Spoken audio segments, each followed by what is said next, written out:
va parler d'une fortune, mais une fortune tellement grande, tellement immense, qu'elle en devient presque absurde.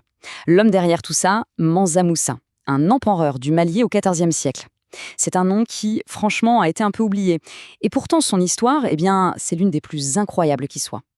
Alors, pour commencer, accrochez-vous bien. On parle d'un chiffre qui donne le tournis. Sa fortune nette, si on l'ajuste à aujourd'hui, est estimée à, attention, 400 milliards de dollars. Oui, 400 milliards. C'est un montant, c'est presque impossible à imaginer, non? Pour qu'on se rende bien compte, mettons ça en perspective. Prenons une fortune qu'on connaît bien, Jeff Bezos, par exemple.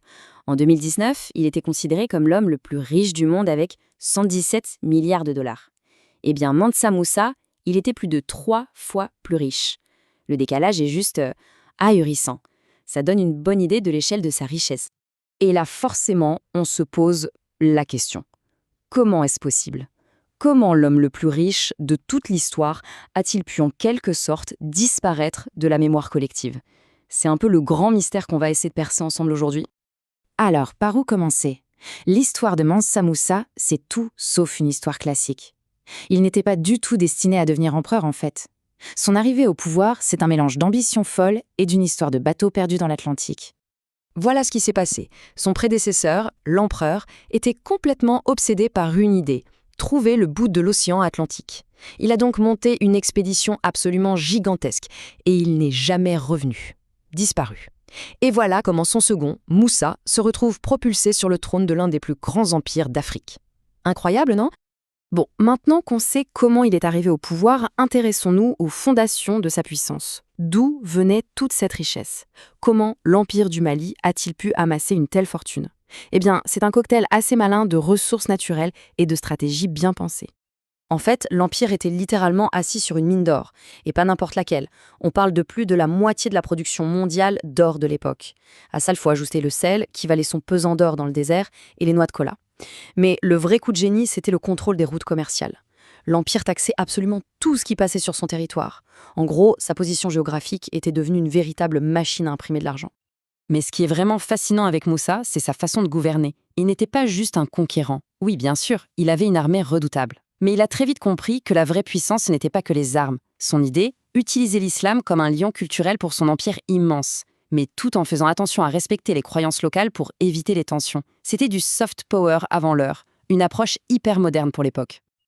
Et pour protéger leur plus grand secret, l'emplacement des mines d'or, ils avaient une technique super astucieuse, le commerce silencieux. Le principe était simple, mais génial. Les commerçants étrangers déposaient leurs marchandises, puis se retiraient. Les mineurs locaux venaient, laissaient la quantité d'or qu'ils estimaient juste et repartaient.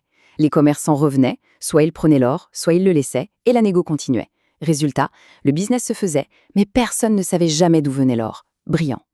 Et puis, en 1324, il y a eu l'événement qui a tout changé. Le voyage qui a fait de Mansa Moussa une véritable légende mondiale. Son pèlerinage à la Mecque, le Hajj. C'est ce voyage qu'il a littéralement mis sur la carte du monde. Et attention, quand on dit voyage, on ne parle pas d'un petit déplacement discret. C'était une véritable ville ambulante. Imaginez un peu le tableau. 60 000 personnes, dont 12 000 esclaves, tous habillés de soie précieuse. Devant, 500 types qui marchent, chacun avec un bâton en or pur à la main. Et des chameaux, des dizaines de chameaux chargés de poussière d'or. C'était bien plus qu'un pèlerinage, c'était une démonstration de force et de richesse comme le monde n'en avait jamais vu. Ce voyage, c'était aussi un sacré test diplomatique, notamment à son arrivée au Caire. Il se retrouve face au sultan local, un personnage très puissant. La tradition voulait qu'il s'incline devant lui. Sauf que pour Moussa, c'était hors de question. Ça l'aurait mis en position d'infériorité. Alors, il a eu un coup de génie. Au lieu de s'incliner devant le sultan, il s'est prosterné pour prier Allah. Un geste hyper malin. Il a sauvé la face, montré sa piété et gagné le respect de tout le monde. Chapeau.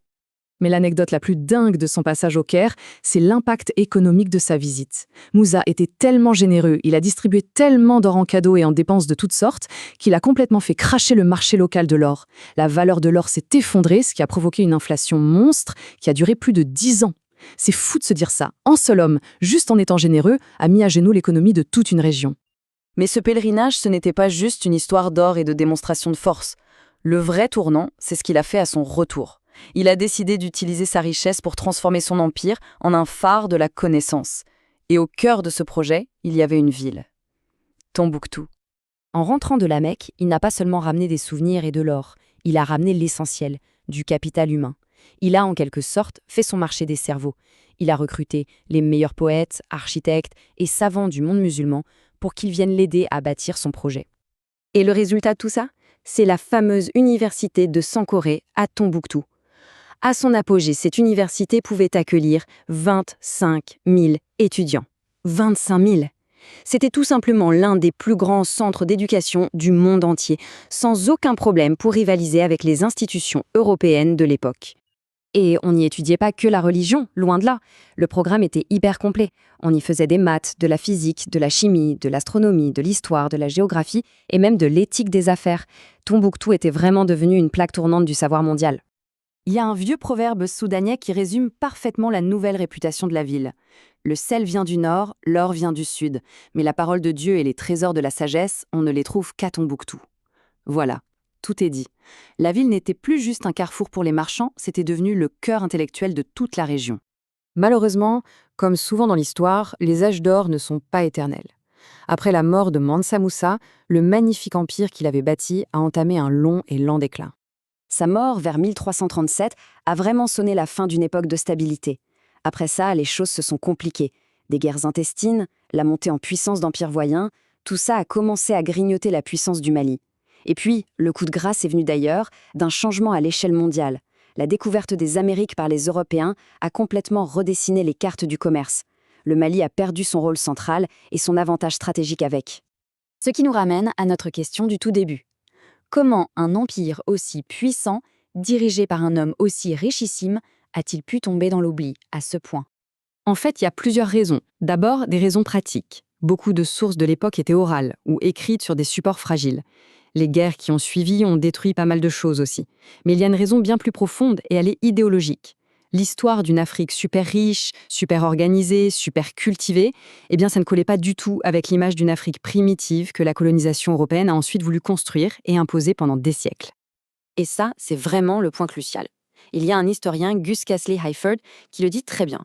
Il explique que lors de Mansa Moussa, au fond, il raconte exactement l'histoire que le colonialisme a voulu effacer, celle de civilisations africaines complexes, structurées et brillantes. Donc, quand on redécouvre et qu'on raconte cette histoire aujourd'hui, ce n'est pas juste de l'anecdote, c'est un véritable acte de correction de l'histoire avec un grand H. Finalement, l'histoire de Mansa Moussa, c'est un rappel assez puissant que notre vision du passé est souvent incomplète, voire biaisée. Et ça laisse avec une question en suspens, une question assez vertigineuse. Combien d'autres histoires aussi incroyables que celle-ci dorment encore dans les angles morts de l'histoire et attendent juste qu'on vienne les raconter ?